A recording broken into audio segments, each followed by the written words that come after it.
ప్రభుత్వాన్ని విమర్శించడం తప్పు కాదు, కానీ మహిళలను, రాజకీయ నాయకుల కుటుంబ సభ్యులను కించపరుస్తూ మాట్లాడడం కరెక్ట్ కాదు. ఫ్రీడమ్ ఆఫ్ స్పీచ్ పేరుతో ఒకరి పరువు దెబ్బతీసే ప్రయత్నాలు, డెత్ థ్రెట్స్, ఆర్గనైజ్డ్ అబ్యూస్ వంటి నేరాలు చేయడం కుదరదు.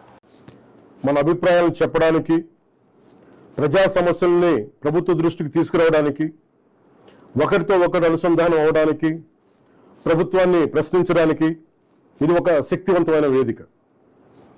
కానీ మనం గుర్తుంచుకోవాల్సిన ఒక ముఖ్యమైన విషయం ఉంది. ఫ్రీడమ్ ఆఫ్ స్పీచ్ అనేది పూర్తిగా అపరిమితమైన హక్కు కాదు. దానికి కొన్ని పరిమితులు ఉన్నాయి. ఒకరి హక్కులను మరొకరు ఉల్లంఘించే స్థాయికి వెళ్ళినప్పుడు, ఐ రిపీట్, ఒకరి హక్కులను మరొకరు ఉల్లంఘించే స్థాయికి వెళ్ళినప్పుడు చట్టపరమైన పరిణామాలు తప్పవు. భారత రాజ్యాంగంలోని ఆర్టికల్ 19 క్లాస్ 2 ప్రకారం దేశ సమగ్రత, జాతీయ భద్రత, ప్రజాశాంతి, మర్యాద, నైతిక విలువలు, పరువు నష్టం, నేరాలకు ప్రేరేపించడం వంటి అంశాల్లో రీజనబుల్ రిస్ట్రిక్షన్స్ ఉన్నాయి. సింపుల్గా చెప్పాలి అంటే ఫ్రీడమ్ ఆఫ్ స్పీచ్ అంటే ఫ్రీడమ్ టు అబ్యూస్ కాదు. Again, I repeat, freedom of speech does not mean freedom to abuse. ప్రభుత్వాన్ని విమర్శించే హక్కు మీకుంది, మమ్మల్ని ప్రశ్నించే హక్కు మీకుంది, మా నిర్ణయాలతో విభేదించే హక్కు మీకుంది. అదే ప్రజాస్వామ్యం, దాన్ని మేము స్వాగతిస్తాం.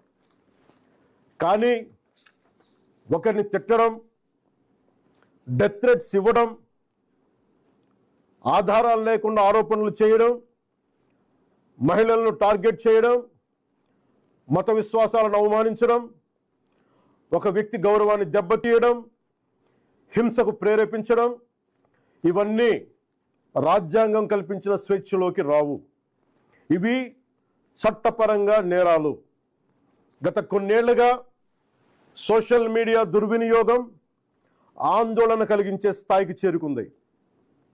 చాలామంది ఫేక్ అకౌంట్స్ వెనక దాక్కొని అసభ్య పదజాలం ఉపయోగించడం, వ్యక్తిగత దూషణలు చేయడం, పరువు తీసే ప్రయత్నాలు చేయడం, ఆధారాలు లేని ఆరోపణలు చేయడం, fake propaganda, mark photos, death threats, organised harassment వంటి చర్యలకి పాల్పడుతూ ఉన్నారు. మహిళల్ని ముఖ్యంగా అత్యంత అసభ్యంగా టార్గెట్ చేస్తూ ఉన్నారు. చివరికి దేవుళ్ళని, దేవతల్ని కూడా వదలట్లేదు. దేవుళ్ళని, దేవతలపై కూడా ఉద్దేశపూర్వకంగా అవమానకర వ్యాఖ్యలు చేస్తున్నారు.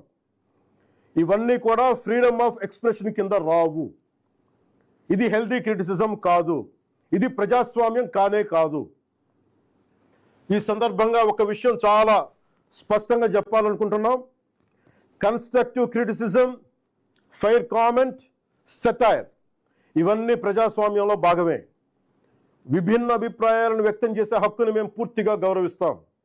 కానీ malicious fake campaigns, hate speech, criminal intimidation, cyber harassment, organised abuse, ఒకరి పరువును ఉద్దేశపూర్వకంగా దెబ్బతీయాలనే ప్రయత్నాలు, ఇవన్నీ ఫ్రీడమ్ ఆఫ్ స్పీచ్ పేరుతో సమర్థింపబడవు.